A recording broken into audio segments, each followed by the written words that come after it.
এক সাহাবী একদিন রসুল আকরাম সাল্লাল্লাহু আলাইহি ওয়াসাল্লামকে বললেন, ইয়া রাসূলুল্লাহ, আমাকে এমন একটি আমল শিখিয়ে দিন যে আমল করলে আল্লাহ রব্বুল আলামিন আমাকে মহব্বত করবেন, ভালোবাসবেন এবং দুনিয়ার লোকেরাও আমাকে মহব্বত করবেন।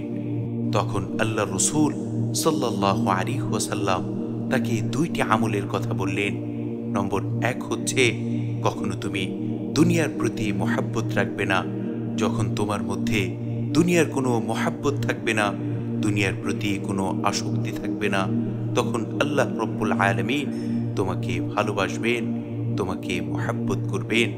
2 নম্বর আমল হচ্ছে, যদি দুনিয়ার মানুষের ভালোবাসা মহব্বত পেতে চাও তাহলে অন্যের জিনিস দেখে কখনোই লোভ করবে না। যদি মানুষের ধন সম্পদ দেখে নিজের লোভকে নিয়ন্ত্রণে রাখতে পারো তাহলে দুনিয়ার মানুষ তোমাকে ভালোবাসবে, তোমাকে মহব্বত করবে। সুবহানাল্লাহ, সুবহানাল্লাহি ওয়া বিহামদিহি, সুবহানাল্লাহিল আযীম। এ সম্পর্কে সুনানে ইবনে মাজাহ 4102 নম্বর হাদিস।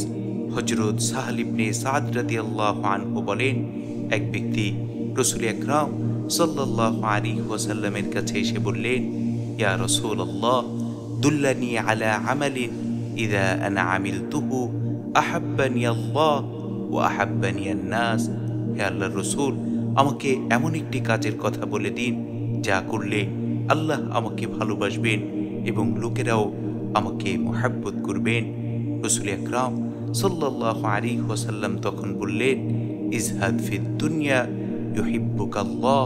তুমি দুনিয়ার প্রতি মহব্বত ছেড়ে দাও, আল্লাহ রব্বুল আলামিন তোমাকে মহব্বত করবেন। ওয়াজহাদ ফিমা ফি আইদিন নাস ইউহিব্বুকা। এবং মানুষের নিকট যা আছে তুমি তার প্রতি লোভ করা ছেড়ে দাও, অর্থাৎ মানুষের ধন সম্পদ দেখে কখনোই লোভ করো না, তাহলে দুনিয়ার মানুষ তোমাকে মহব্বত করবে। সুবহানাল্লাহ, সুবহানাল্লাহি ওয়া বিহামদিহি, সুবহানাল্লাহিল আযীম। সুতরাং আমরা যদি আল্লাহ রব্বুল আলামিনের মহব্বত, ভালোবাসা পেতে চাই তাহলে অবশ্যই আমাদের দুনিয়ার মহব্বত ত্যাগ করতে হবে, দুনিয়ার লোভ লালসা ত্যাগ করতে হবে।